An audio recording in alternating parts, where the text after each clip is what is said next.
Spore, a game of evolution from my childhood. The possibilities of what to create are never ending.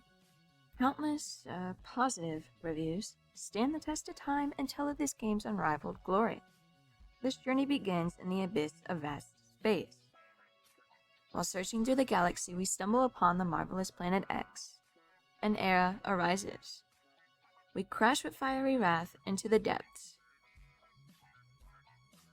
Oh. Fortification. Amaurosis bacterium is born. Cytology, baby.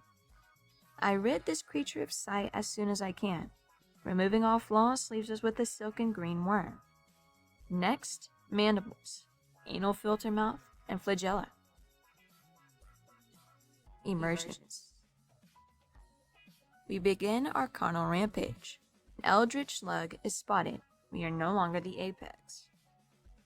Metamorphosis occurs to better adapt to the environment. Flagella now aid as sensory organs. Rebirth. Our blindness leads to a face-to-ass encounter with a large purple being. I wasn't aware this was that kind of game. Anyways, veganism. We eat algae to become omnivorous, the best of both worlds. We unrealistically grow stronger. Blindness has yet to hinder our progress. I believe a more pragmatic approach would be to turn off my monitor. With my genius proposal, our brain grows. Our bacterium turns into a being. Legs materialize from thin air. Flagella turn into impromptu cephalopod tentacles. The scene is familiar. Mandibles and a filter mouth remain. Resurfacing from our oceanic dwelling, we swim with urgency to settle on land. Unfortunately, we still cannot see the deeply saturated world of Spore. Thrown back into our blind gradient, we squander in search of resonance. The Charna. We trill to befriend this simple-minded creature as spectators stand ominously in the distance. The Groob, a species that seems to throw its ass on you in greeting. Screaming into the void, we search for a mate. Doing our ritualistic mating dance, we swoon our lover into fathering the new generation. And with that, an egg is defecated out, and by Zeus is it big. A more aesthetically pleasing creature is made with the incorporation of key elements to increase species survivability. An omnivorous maw, arms, a tail, tentacles, oligodactyli hands, barbels, and a venomous, suspiciously phallic tube. Born again, we are abandoned almost immediately. The audacity to wave. After being deserted, we make our way to a new nesting site. Spore is truly relatable to real life if you think about it. Picking yourself up by the bootstraps and trucking on when things get sucky. Alas, not everyone will support you on your journey to better yourself. You might even randomly get jumped and have to hightail it to safety. Finally, we arrive at our new nesting site. Those who abandon us are shocked by the fact that we aren't deceased. A celebratory jam ensues. We continue on our path to sentience by attacking local fauna with our fly posse. After decimating the population of a few species, our roared rage makes our brain swell permanently. This likely increases the risk of our species becoming violent. Yes, that did seem to be the case. This is definitely going to be turned into some type of statistic.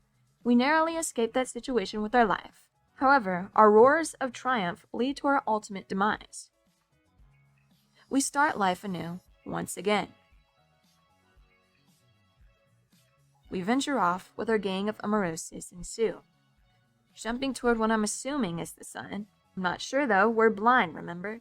We engage with a rogue by accident, and as expected, our comrades are picked off one by one. Our phallic venom is useless compared to such a beefy beast. Running as fast as our legs can carry us, human error leads to another death. Following that death, we die again, and with that, change needs to be made. Vestigial parts are removed. Room is made for a more proficient maw. A nose is added.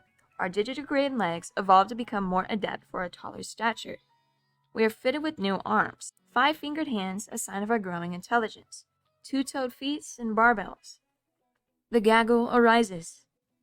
A lot of this creature stage is repetitive. It's an endless cycle of death, rebirth, peace, and celebration. I've grown to not like this stage as much when playing in a challenge run. My primary focus was pushing forward rather than exploring slowly as I usually do. I've attempted this run 3 times, and this is the storyline I'm most proud of. With that out of the way, I think Spore is the perfect embodiment of evolutionary war. Something Homo sapiens once faced and still do. Whoever wins in this game becomes the dominant species that has dominion over the world. But what will they do with this power once they have it? Who else is there to challenge besides each other? Will we drive every other species to extinction? Destroy the homes of millions on our path? Perhaps domesticate others that are less than us? Wage political and religious wars? Play God?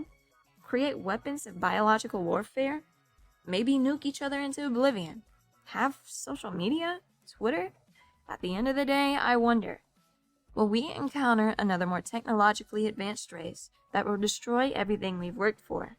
Or will we self-annihilate before we even reach that point? I'd say we will meet our demise amongst each other. It's bound to happen. History tells the many tales of our past errors and hardships. After such morbid thoughts, our introspection leads to our brain expanding once more. We will now be capable of more rational and philosophical reasoning. I haven't played Spore since 2019 when I was still in high school. This game might be why I decided on the degree I'm pursuing, biology, astrobiology in specific, or it just might be my general interest in the sciences. While Spore is not realistic, it might be the closest simulation of evolution I've seen in a game. There's something about creating and evolving your species and seeing them thrive that's so enthralling.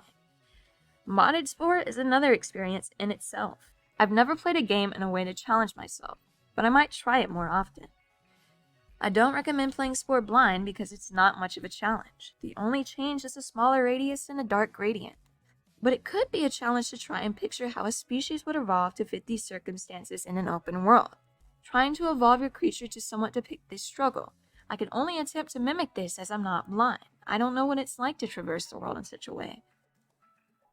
Most blind or close to blind species in the animal kingdom live in environments that don't require them to see. In Spore, it doesn't matter if you can see or not. When you reach the tribal stage, you suddenly gain the ability of sight again. It would have been neat to see what space travel would look like without eyes. You won't see the creatures you see in Spore here on Earth. C-shaped apes, batches of semi-sentient walking bananas, a rogue duck with strength 5 times that of your own critters. Abduction. During the slaughter of local insectoids, we witness our first sightings of extraterrestrial life. We push on undeterred, determined to wipe this wretched species off our planet. These gargoyle-esque bats try to befriend us when something is suddenly spotted in the distance. It stomps and it rips through those less fortunate to stand in its path. Toxic fumes splurt from its Cthulhu head, hitting and instantly liquidizing one of the gargoyle bats. We are spotted. We run and continue our conquest of bestial slaughter. The end of our journey comes near. Biting and scratching at the flesh of these cycloptic apes, or tricloptic I should say, we reach our final evolution, fueled by the slaughter and befriendment of all species. We thrived. The last survivor of the tri-eyed apes stared on in stoic horror. The final adaptations are made to prepare our creature for sentience. With our appearance set in stone for the rest of time, we initiate the tribal stage.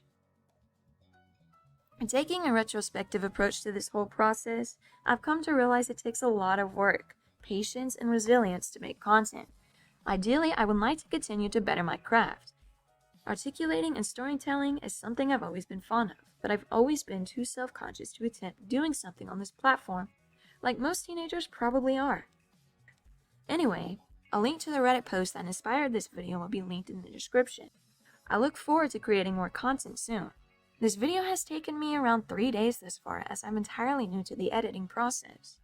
Thank you for watching and any feedback is welcome.